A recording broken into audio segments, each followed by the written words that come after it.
வெற்றி துளசி சீரியல்ல இப்போ ராடகாசமான அருமையான எபிசோட் வந்திருக்குன்னே சொல்லலாம். மிஸ் பண்ணாம ஃபுல்லோடையும் கேளுங்க. விசிஎன் சுத்தமா போமாட்டிது. பார்க்குற எல்லாரும் லைக் பண்ணிட்டு பார்த்தீங்கன்னா, எனக்கு கொஞ்சம் பேச வந்து முட்டிட்டே இருக்கும்.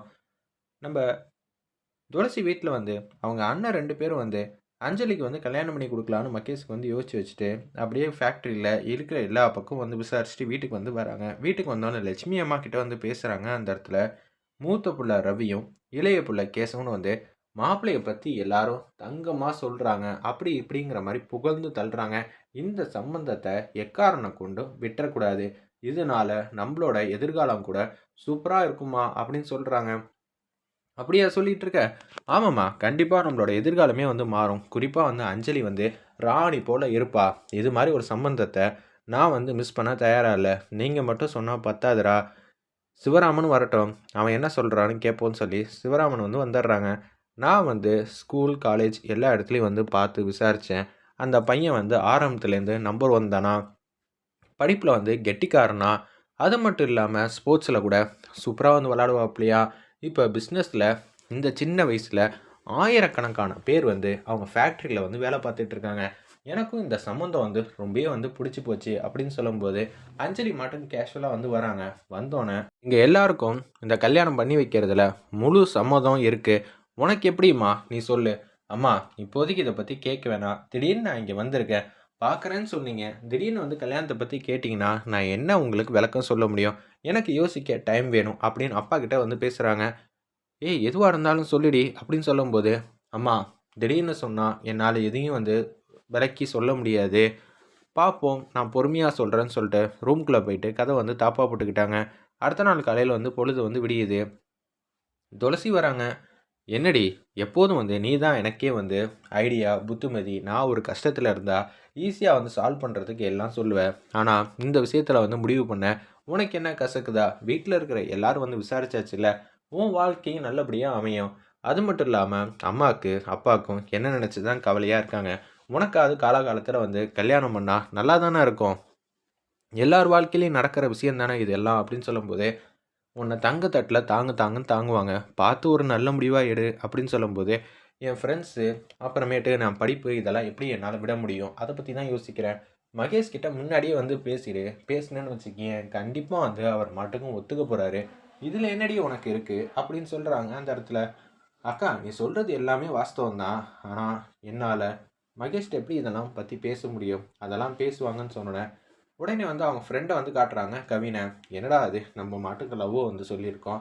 ஆனா அவ இன்னமும் நம்ம பேச்சு எதுவுமே கேட்க மாட்டேங்கிறாளே, எதுவும் ரீப்ளேயே பண்ண மாட்டேங்கிறா" அப்படின்னு சொல்லும்போது, "நீ இந்த இடத்துக்கு வா, நான் உன்கிட்ட வந்து ஒரு முக்கியமான விஷயம் வந்து பேசணுங்கிற மாரி அஞ்சலி வந்து சொன்னோனே, "டேய், உன்னோட லவ்வ பத்தி சொல்ல தான்டா அவ வந்திருக்கா. அப்படி இருக்கும்போது நீ எத பத்தியும் கவலைப்படாத" அப்படின்னு சொல்லிட்டு இருக்காங்க. "ஓ அப்படியா? சந்தோஷம்னு" சொல்லிட்டு 2 பேரும் அங்க மீட் பண்ற மாரி தெரியுது. துளசி வந்து ஆட்டோ ஏறி வெளியில வந்து அண்ணா நகருக்கு போலான்னு போறாங்க. அப்பன்னு பார்த்து நம்ப வெற்றி வந்துடுறாங்க. நானும் அந்த இடத்துக்கு தான் போணும். என்னையும் வந்து கூட்டிட்டு போங்க அப்படின்னு சொல்லும்போது, நான் தான் முதல்ல எடுத்தோனே இந்த ஆட்டோ வந்து புடிச்சேன். "கமலி, நீங்களா? என்ன நம்ப அடிக்கடி வந்து சந்திச்சுக்கிறோம்" அப்படின்னு சொல்லும்போது, "மேடம், நீங்க பின்னாடி உட்காந்துக்கங்க. நான் வந்து அண்ணன் பக்கத்துல உட்காந்துருக்கேன்." "அண்ணே, நீங்க ரொம்ப ஸ்டைலா சூப்பரா இருக்கீங்கண்ணே" அப்படின்னு சொல்லும்போது, "ஆமாம்ப்பா, நான் எப்போதும் அப்படிதான். மனச வந்து எளிமையா வந்து வச்சுப்பேன். கஷ்டத்த வந்து மனசுக்கிட்ட நான் கொண்டே போமாட்டேன்" அப்படின்னு சொல்லும்போது, "சூப்பர்ண்ணே, உங்கள மாரி தானே நானும் இருப்பேன். உங்களுக்கு எப்படிண்ணே? அரேஞ்ச் மேரேஜா? லவ் மேரேஜா?" உடனே சிரிக்கிறாங்க. "எனக்காப்பா, லவ் மேரேஜ்ப்பா." "ஓ அப்படியாண்ணே? நானும் கமலிங்கிற ஒரு பொண்ண வந்து தேடி தேடி வந்து லவ் பண்ணிக்கிட்டே இருக்கேன். ஆனா அவ என் மனச வந்து புரிஞ்சுக்கிறா. ஆனா என் பக்கம் வந்து பேச மாட்டேங்கிறா" அப்படின்னு சொல்லி சந்தோஷமா வந்து பேசிட்டு இருக்காங்க. நம்ம துளசிக்கு நல்லாவே தெரியுது, நம்மள பத்தி தான் இவரு பேசிட்டு இருக்காரு. "கண்ணாலேயே என்ன கட்டி போட்டு வைக்கிறானே" அப்படின்னு சொல்லி துளசி கண்ண பார்த்தே கண்ணாடி மூலியமா வந்து பார்த்து பேசிக்கிட்டு இருக்காங்க. இது எல்லாத்தையும் துளசி வந்து தெரிஞ்சுக்கிறாங்க.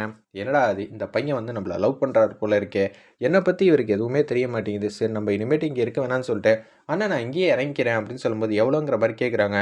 "ரூ. 30." "அண்ணா நானும் இங்கேயே இறங்கிக்கிறேன்னு" சொல்லி ரூ. 100 குடுத்துடுறாங்க. "போயிட்டு வாங்க, போயிட்டு வாங்கன்னோனே, நான் உங்களுக்கு ரூ. 30 தரணும். சரி, நீங்க ஃபோன் மூலியமா எனக்கு அனுப்பிச்சு வச்சுருங்க" அப்படின்னு சொல்லும்போது, ஃபோன் நம்பர வந்து கேட்காம வந்து கேட்குறாங்க அந்த இடத்துல வெற்றி. எப்படி இருந்தாலும் வந்து இப்போதைக்கு இவங்கள்ட்ட சேஞ்ச் இருக்காது. உடனே வந்து ஒரு ரூ. 50 நோட்டு குடுக்குறாங்க. "என்னங்க நீங்க ரூ. 50 தர்றீங்க? அதெல்லாம் ஒண்ணும் வேணாம். நீங்க எனக்கு ஃபோன் மூலியமா அனுப்பிச்சு வச்சுருங்கன்னு" சொன்னோனே, "அதெல்லாம் சரிப்பட்டு வராதுங்கன்னு" சொல்லி கடையில போய் ஏதோ ஜாமான் வாங்கிட்டு அப்படியே ரூ. 30 வந்து வாங்கிக்கிறாங்க. "என்னடா இது, இவங்க பத்தி புரிஞ்சுக்கவே முடியலையே" அப்படின்னு சொல்லி யோசிச்சுட்டு இருக்காங்க அந்த இடத்துல நம்ம வெற்றி. பரவாயில்ல, இந்த மீட்டிங்க்கு இது போதும். நம்ம காதலிக்கிறோங்கிற விஷயத்த வந்து கமலிகிட்ட வந்து சொல்லியாச்சு. அதாவது துளசிக்கிட்ட சொல்லியாச்சுங்கிற மாரி ஹேப்பியா வந்து யோசிச்சுட்ருக்காங்க. ஏதோ பார்ட்டி மாரி வச்சிருக்காங்க. ஸ்ரீகாந்த் வீட்ல அவங்க தங்கச்சியும், ஜெகனும் தான் வந்து, இனிமேட்டு நாங்க 2 பேரும் தான் அண்ணனோட பிஸ்னஸ் எல்லாத்தையும் வந்து கவனிச்சுக்க போறோம். அதனால நீங்க எங்களுக்கு எப்போதும் அண்ணனுக்கு சப்போர்ட் பண்ற மாரி, எங்களுக்கு வந்து சப்போர்ட் பண்ணணுங்கிற மாரி சொல்றாங்க. உடனே வந்து கேட்குறாங்க அந்த இடத்துல, சரிம்மா கண்டிப்பா வந்து சப்போர்ட் பண்ணிருவோம். உங்களுக்கு சப்போர்ட் பண்ணாம வேற யாருக்கு சப்போர்ட் பண்ணுவோங்கிற மாரி சந்தோஷமா பேசிட்டு இருக்காங்க. தியா நீ எல்லாம் இங்க வரவே கூடாதுன்னு சொல்லி ஜெகனோட வந்து அம்மா வந்து கண்ணா அப்படின்னா தியாவை வந்து திட்டுறாங்க. என்னடா அது நம்மள வந்து சாப்பிட கூட விட மாட்டேங்கிறாங்களேன்னு சொல்லி அந்த இடத்துல வந்து குழந்தை யாருக்கும் தெரியாம சாப்பிடுது. உடனே அந்த இடத்துல வந்து செமையா வந்து கடுப்பாகிறாங்க ஜெகன். சும்மா நீ இருக்கவே மாட்டியான்னு சொல்லி அந்த இடத்துல வந்து தியா வந்து தண்ணியில் வந்து இருக்காங்க. துளசி வந்து பார்க்குறாங்க. அங்கே வேக வேகமாக போகிறாங்க. போயிட்டு தியா வந்து கூட்டிகிட்டு மேலே வந்துடுறாங்க. என்னையா நினச்சிட்டு இருக்கீங்க நீங்களா மனுஷங்களா?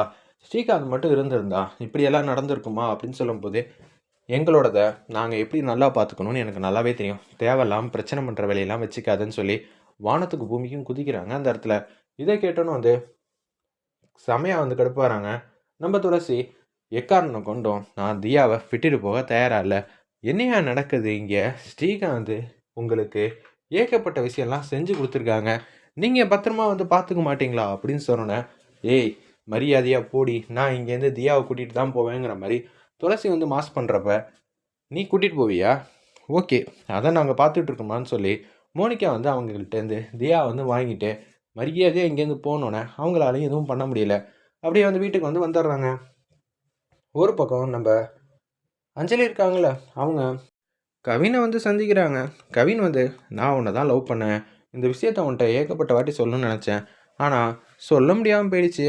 நீ தான் வந்து என்னை ஏற்றுக்கணும் அப்படின்னு சொல்லும்போது, டேய் காமெடிக்கு இப்படி பண்ணுறியான்னு சொல்லி அஞ்சலி வந்து நான் கூட என்னமோ ஏதோ நினச்சேன். கடைசியில் இப்படியெல்லாம் வந்து சொல்லிகிட்டு இருக்க. உனக்கு இதே விளையாட்டாக போச்சு அப்படின்னு சொல்லும்போது தேம்பி தேம்பி இந்த பக்கம் திரும்பி அழுகுறாங்க. பார்த்தா அந்த இடத்துல வந்து மழை பெய்யுது.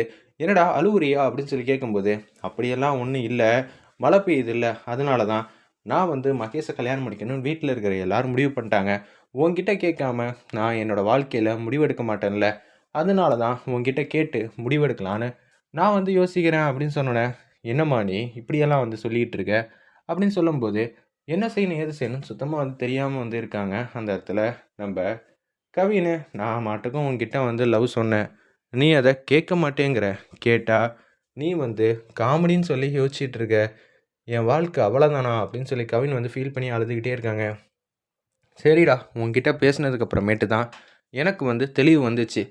நிச்சயம் நான் ரொம்ப நல்ல முடிவாக வந்து எடுத்துட்டேன்னு சொல்லி வீட்டுக்கு போனோன்னே நான் வந்து கல்யாணத்துக்கு சம்மதிக்கிறேங்கிற மாதிரி சொன்னோன்னே சந்தோஷப்பட்டுட்டு அப்படியே கேஷுவலாக வந்து எல்லாருக்கும் வந்து சர்க்கரையை வந்து கொடுத்துக்கிட்டு இருக்காங்க. அந்த இடத்துல எல்லோரும் ரொம்ப ஹாப்பியாக வந்திருக்காங்க. மாப்பிள்ளைக்கிட்டேயும் வந்து சொல்லிடலான்னு சொல்லிட்டு நம்ம மகேஷ்க்கு வந்து ஃபோன் அடித்து சொல்கிறாங்க. சொன்னோன்னே, ஓ அப்படியா அங்கிள், நாளைக்கு நான் ஃப்ரீ தான், நாளைக்கே வந்து என்கேஜ்மெண்ட் வச்சுக்கலான்னு சொல்லி சொன்னோன்னே, வீட்டில் இருக்கிற எல்லாரும் நிச்சயதார்த்தத்தை நாளைக்கே வச்சுக்கலான்னு சொல்லி ஒரு முடிவுக்கு வந்து வராங்க. வெற்றியோட ஃபேமிலியை வந்து காட்டுறாங்க. ஈஸ்வரமூர்த்தி வந்து என் பையன் வெற்றிக்கு ஒரு கூடிய சீக்கிரம் நல்லபடியாக ஒரு கல்யாணம் வந்து பண்ணி வைக்கணுங்கிற மாதிரி முடிவெடுத்தோன்னே, அவங்க மருமக வந்து வீராவும் கதிரும் வந்து யோசிக்கிறாங்க. வீரா வந்து பேசுகிறாங்க, ஏற்கனவே வந்து வெற்றிக்கு தான் எல்லா இதுவும் கிடைக்குது. கல்யாணம் வேறு நடந்துருச்சுன்னா அவங்க தான் மகாராணி போட இருப்பாங்க. நம்ம தான் இந்த விஷயத்த வந்து தடுக்கணுங்கிற மாதிரி சொல்லிகிட்டு இருக்காங்க அந்த இடத்துல. வீரா அதெல்லாம் ஒன்றும் இல்லைம்மா, எங்கள் அப்பா எல்லாரையும் ஒரே போல தான் பார்ப்பாங்க அப்படின்னு சொல்லும்போது, எப்போதும் இதை போலயே சொல்லிக்கிட்டு இருங்க அப்படின்னு சொல்லி பேசுகிறாங்க வீரா. வெயிட் பண்ணி பார்ப்போம்.